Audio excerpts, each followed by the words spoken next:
Bukay yan. Kulang pa. Ha? Kulang pa.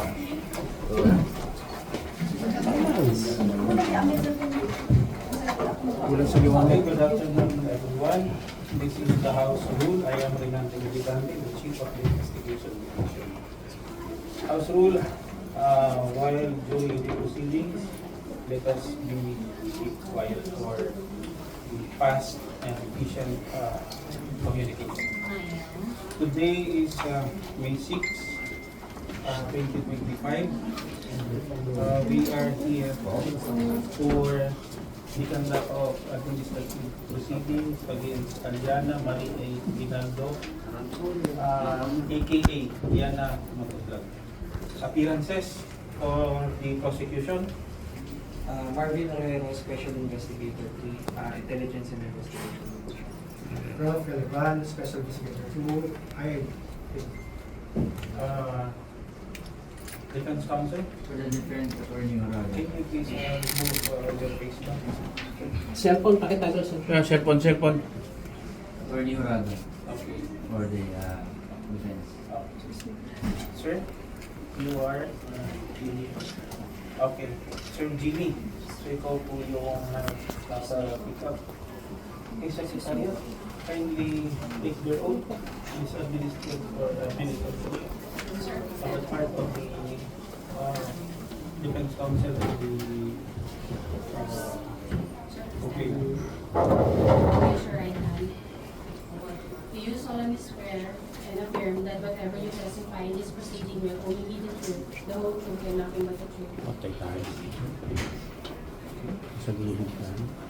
Before we start, I would like to ask the prosecution to present the facts of the case. First, the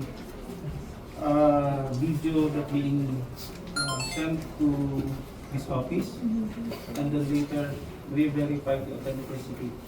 Please present the video first. Yes, Mr. Chair. Prosecuting any payment duties. Lugarni, bakit nga ba? Bakit nga ba?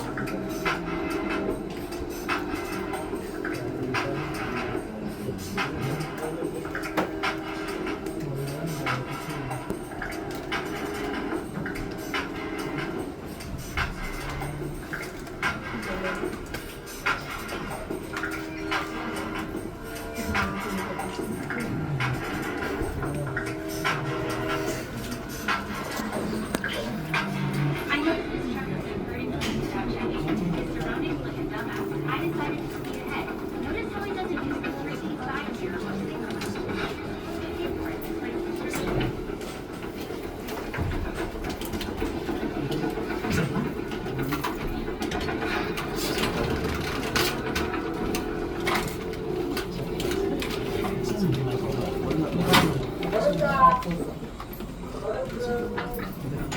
Super good.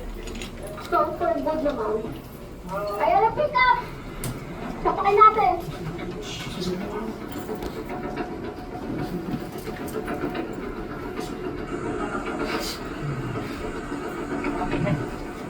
Bakit ano? Bakit nga ba? Bakit nga ba? Bakit nga ba? You tell me! Bakit nga ba? No, you tell me! You tell me! Bakit nga ba? You tell me! May side mirror ka ako wala! Hindi ka gumagamit side mirror mo? Tama? Ikaw ang huwag ganon. You use your side mirror. Ikaw. Well, ready mo yung battery. Ha? Battery. Ang banyo ka pa? Sara ulo. Pwede mo ang fucking snake number yun. Myself. Marami kong pangit ng bigla. Richard. Ang ina mo, bababaan mo pa ako bago. Oo. Kapag gagawin, parang dadang po tayo.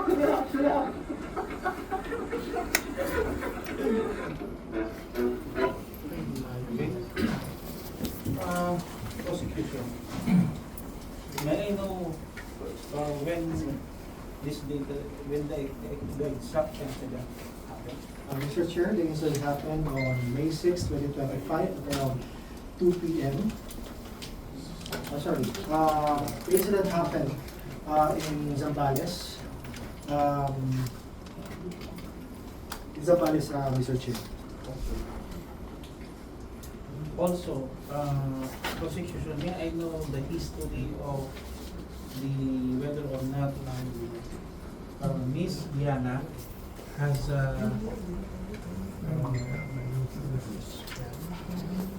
obstructions or any 4136 violation? Yes, Mr. Chair. Upon verifications, Mr. Chair, the records of Ms. Yan is clear, and there is no any obstruction or violations, infractions. Prior to the Prior to the incident. Also, prosecutions, I would like to know the registration of the motorcycle, whether or not it is for Miss Diana or that is being registered to other person. Yes, Mr. Chair. Thank you for the question, Mr. Chair. Actually, we have not identified the vehicle. That will be a part of our investigation and inquiry to the supposedly Miss Yan. However, she is not here and only the representing lawyer. Apparently, the record shows that only one motorcycle is under the name of Miss Yana, which is a Kawasaki motorcycle with plate number 775 UDO, and not the same as the subject dirt bike vehicle during the incident.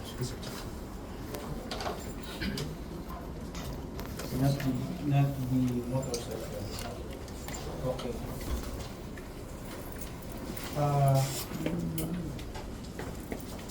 Is the driver's license of Miss Diana is still under the suspension? Yes, Mr. Chair, we have put it under alarm and preventively suspended for 90 days and pending the investigation. Sir Jimmy, can you narrate to us, pwede niyo po bang ikwento sa amin kung paano po ba ang incident po? Ganito po yun eh. Yung unang-unang kasama niya, nauna-una, yung ay mag-protect sa akin. Saan po ba siya nang overstay? Sa right or sa left? Correct. Okay. Tapos, yung sakit na ako, tapos isang tricycle, tapos ito, yung babae. Pinagitnaan ako. Yung pinakita lang sa video. Kaya napatanto ko. Pero lupak-lupak po, yung malalim na lupak. Okay. Okay lang naman sa akin kahit namakti siya. Ang problema doon, hinintay ako sa kulay. Kaya bumaba ako. Akala ko lalaki. Babae naman pala, kaya naglelo ko. Yun lang naman po sa akin. Okay, I have some questions to Mr. Jimmy, but I will resolve that. I would like to recognize the counsel for Ms. Yana. Thank you. Sir, go ahead. Yes, sorry to say that she cannot attend to this hearing because of security reason. So, inadvertently, na-divulge yung address niya.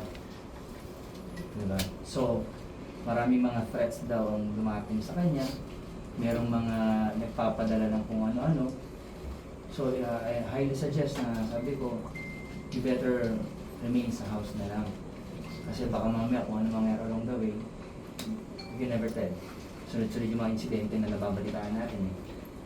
And on top of it, we will no longer contest the incident, the accusations, but rather meron siyang letter. So it is, can I submit it or should I read it? That will be the offer of evidence, and we will accept the written explanation because that is also one of the... Actually, this is not an written explanation, it's an apology letter. Okay, From her. but when you read the show cause order, I requested her to file her comment Yes. and explanation relative to the incident. Yes. So therefore, we expect also that the written complaint be filed in this office, and that is the reason why I said that is a form part of our evidence and for the past resolution of the case. It is okay. I will permit you if you want to read that to the public, and then later you submit that officially as our Later on. part of Yes, Mr. Chair. I will permit you to counsel to read the statement of this Before I start, even I'm not involved in this case, I will personally say thank you for your patience. Dahil sa ganung road rage, hindi lumala. Kasi we are also advocate of road safety. And even sila, and then... Sir, since you made the gestures of gentlemanly as a defense counsel, it is better for us also, for the public, to see your face because you are also advocating a safety. The reason being I'm wearing face mask because meron akong mali pa na alam. And I'm refraining to any further contagious or kahit ano mga sipon, ganyan. Yun lang yung reason, health reason. So, big lang. Thank you. Can you tell first your complete name, sir? People read that. So Okay. that, I'm Attorney Ace Randolph Corrado. alright. Yes. Thank you. Thank you. This apology letter, personally executed by Miss Yana. Ako po, si Ariana Marie A. Aguinaldo, o mas kilala na Yana Motovlog, na nasangkot sa isang insidente sa probinsya ng Zambales. At kinasangkutan ng isang driver po ng pick-up na sasakyan. Ayaw ko na pong pangalanan para maiwasan na rin po ang paglaki at masimulan ko ang pagbabago at pagiging matuwid sa ganitong pamamaraan. Ako po ay humihingi ng sinserong pagpapaumanhin dahil napagdesisyonan ko na po na hindi sumagot at humarap na ng personal sa show cause order sa ito.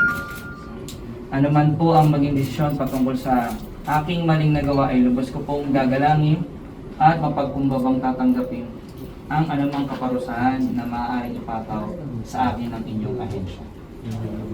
Maliban po sa inyong ahensya, nais ko sana pong ipabatid sa pamamagitan ng sulat na ito ang lubos ko rin at paulit-ulit kong paghingi ng sorry sa tao, sa kasama sa kanyang buong pamilya, sa naidulot kong abala at kahihiyan.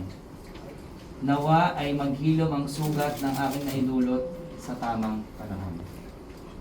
At sa lahat ng iba pang tao na nadamay, nasaktan o nagkaroon ng masamang epekto sa kanilang buhay, ang aking naging asal at kasalanan, patawad po.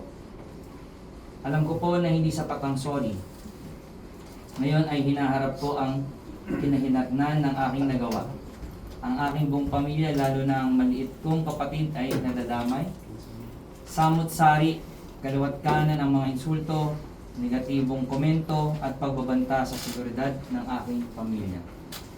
Ako lang may pagkakamali, pero kasama at nadamay sila sa pagdurusa na nagawa ko. Ito ang pinakamasakit na katotohanan at leksyon na hinaharap ko ngayon. Ang paliwanag ko sa aking panig ay gagawin ko sa tamang lugar at pagkakataon. Ito po ay para hindi na humingi ng simpatya, kundi magsilbing aral sa iba pang maaaring masadlak sa ganitong sitwasyon. Nawa ay hindi na maulit pa at gayahin ang aking maling nagawa dahil mabigat sa pakiramdam, mahirap bumangon at nakakadurog ng pagkatao ang ganitong kasalanan sa iba.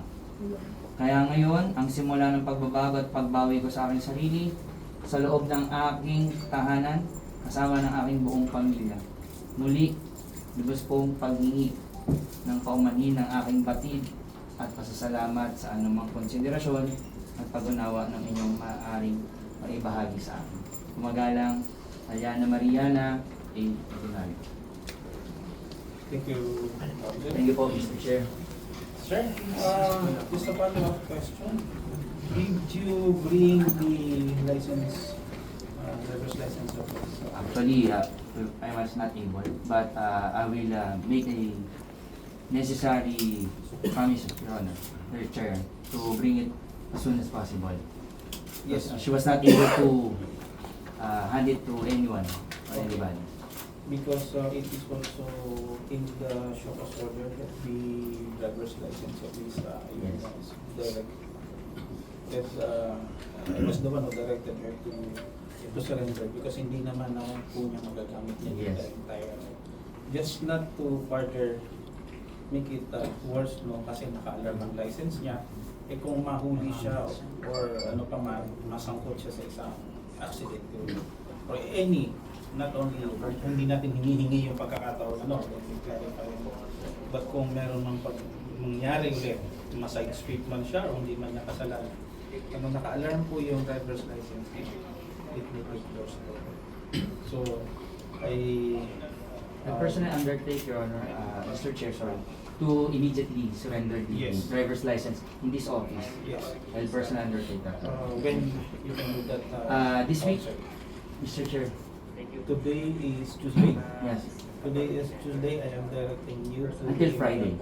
No, just Tuesday. Thursday. Thursday only. Thursday at 10 o'clock in the morning.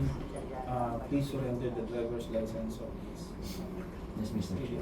We will be the one who will go to keep sick, to keep her. Thank you for consideration, Mr. Chair.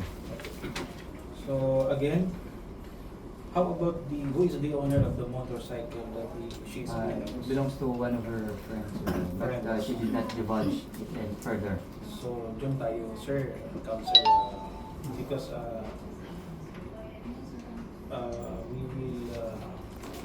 we want to inspect the motorcycle because one of the charge here is the motorcycle operating without side mirror. So we want to know the veracity of that report, and then we want to know also the registration of that motorcycle. So what we will do, counsel, we want to see the motorcycle, the registration. Can you give us the detail? Mr. Chair, I'll just make the necessary coordination with Yana, and to ask her whether or not the owner of the motor vehicle will comply also.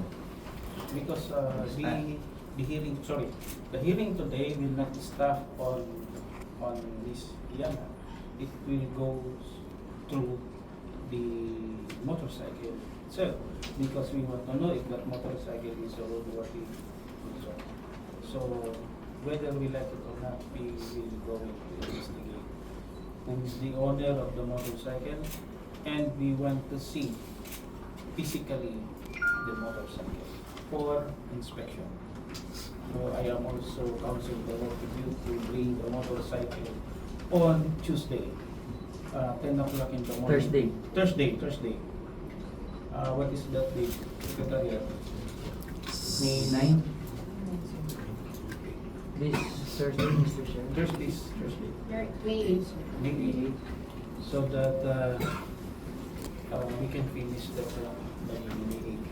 Please bring the ORCR of the motorcycle, plus the motorcycle itself, plus the Driver's driver's license, counsel. Maybe I may suggest, Mr. Chair, that the actual owner be present on that day.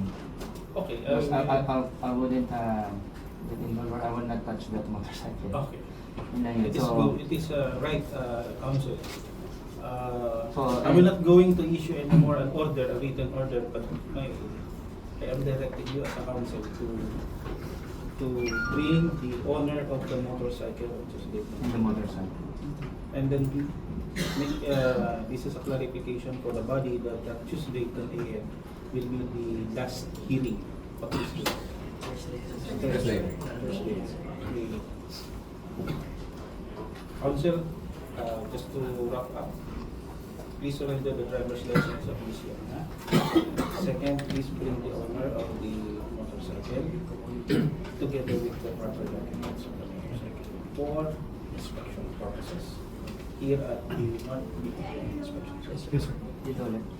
Is any manifestation action? Mr. Chair, just like to say again, sorry to Mr. Jimmy, and thank you for having a long patience. Sir Jimmy, meron po ba kayong gustong itagdahan? Meron po ba kayong gustong sabihin? At kayo naman po ang patitigan. So,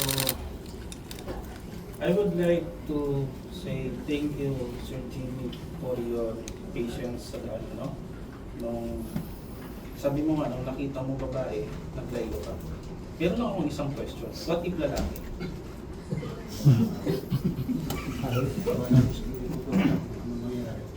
So, meaning to say, yung init din ang ulo mo, gaganon ka rin, o tatapatan mo rin yung init ng ulo mo. Okay. So, yes, sabi, clarify ko lang yan ha. So, wala ka naman naisip na kung lalaki yung pagubad ng ano, you will physically harm also. Hindi naman po. So, thank you ha sa gano'n na mga sitwasyon na hindi tayo umaabot sa pisikalan tulad ng iba na nag-iimbestigahan. Manifestation from the Sir, for the prosecution, sir. prosecutor. Considering the admission of Ms. Yana as contained in the letter and the admission and apology, the prosecution moves that the violations akin to her being a driver, which is personal in nature, sir, particularly the reckless driving and improper person to operate a motor vehicle, be imputed against her, sir. The prosecution recommends to the Honorable Chair the immediate imposition of reckless driving and improper person to operate a motor vehicle. And the offense akin to the registered owner, item number 2 and 3, failure to attach MV plates and MV operating without or with defective motor vehicle parts, be checked on Thursday, sir, for further checking and for verification of the veracity, sir. The manifestation of the prosecution is hereby granted as the proper procedure. Thank you po, sir. Any last manifestation from the prosecution? Any clarification? None, sir. I am also directing the intelligence investigation be present on Thursday, May 8, 10 o'clock for the process of the motorcycle verification. Tell the head of the FL section, Francis Lapitan, and his team to be present at the given time. Sir Jimmy, any words, any manifestation, binibigyan po namin kayo ng malayang pagpapahayag sa sinapit po ninyo. Meron pa po ba kayong gustong idagdag? Sir Jimmy, for you, gusto ko po ang LTO ay nagpapasalamat po unang-una sa presensya ninyo. Ito po palagi ang sinasabi ng ating Assistant Secretary sa Secretary Mendoza. Maging mahinahan po tayo sa dahil. Council, Attorney, would like to thank you personally for your presence today. And I just want you to remind what the chair requested from your Yes, Mr. including the be present, the owner of the registered motorcycle. With that, today's proceeding is temporarily suspended until Thursday, May 8, 2020. So ordered. Thank you. Papareceive lang ako. I-receive na po natin. Secretary, receive that, tatakan na Horado na lang po. officially receive. Horado na lang. Ang kawin horado.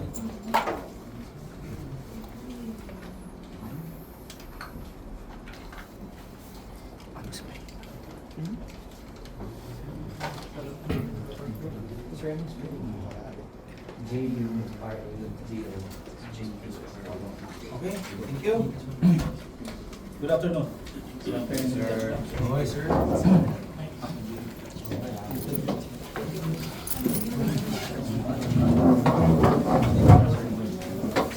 sumunod.